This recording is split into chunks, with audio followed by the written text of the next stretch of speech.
தவக்கால சங்கீதங்கள். துன்புற்றவரின் மன்றாட்டு. திருப்பாடல்கள் 38. பாவத்தின் காரணமாக ஆத்மத்தில் ஏற்படும் காயங்களை விளக்குவதிலும், நல்லோர் துன்புற்றும் போது நண்பர்களால் கைவிடப்படுகிறதின் மேலும், தவ செயலில் ஆத்துமம் சர்வேசனுடைய நீதிக்கு பதிலளிக்க வேண்டி உலக துயரங்களை வழிபாடாக ஏற்று அனுபவிக்க எப்போதும் தயாராக இருப்பதிலும் இந்த சங்கீதம் பாடப்பட்டுள்ளது. துன்புற்றவரின் மன்றாட்டு. திருப்பாடல்கள் 38.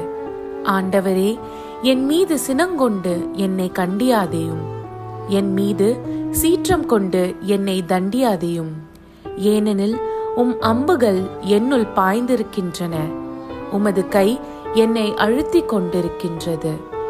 நீர் கடுஞ்சினங்கொண்டதால் என் உடலில் நலமே இல்லை, என் பாவத்தால் என் எலும்புகளில் வலுவே இல்லை.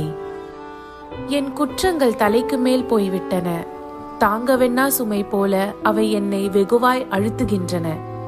என் புண்கள் அழுகி நாற்றமெடுக்கின்றன, என் மதிக்கேடுதான் இதற்கெல்லாம் காரணம். நான் மிகவும் ஒடுங்கி போனேன், நாளெல்லாம் துயருற்று திரிகின்றேன். என் குடல் முற்றிலும் வெந்து போயிற்று, என் உடலில் சற்றேனும் நலமில்லை. நான் வலுவற்று போனேன், முற்றிலும் நொறுங்கி போனேன். என் உள்ள கொதிப்பினால் கதறுகின்றேன். என் தலைவரே, என் பெருமூச்செல்லாம் உமக்கு தெரியும். என் வேதனை குரல் உமக்கு மறைவாயில்லை. என் உள்ளம் வேதனையால் துடிக்கின்றது, என் வலிமை என்னை விட்டு அகன்றது. என் கண்களும் கூட ஒளி இழந்தன. என் நண்பர்களும் தோழர்களும் நான் படும் வாதை கண்டு விலகி நின்றனர். என் உறவினரும் என்னை விட்டு ஒதுங்கி நின்றனர். என் உயிரை பறிக்க தேடுவோர் எனக்கு கண்ணி வைக்கின்றனர். எனக்கு தீங்கிழைக்க துணிந்தோர் என் அழிவை பற்றி பேசுகின்றனர். எப்போதும் எனக்கெதிராய் சூழ்ச்சி செய்கின்றனர்.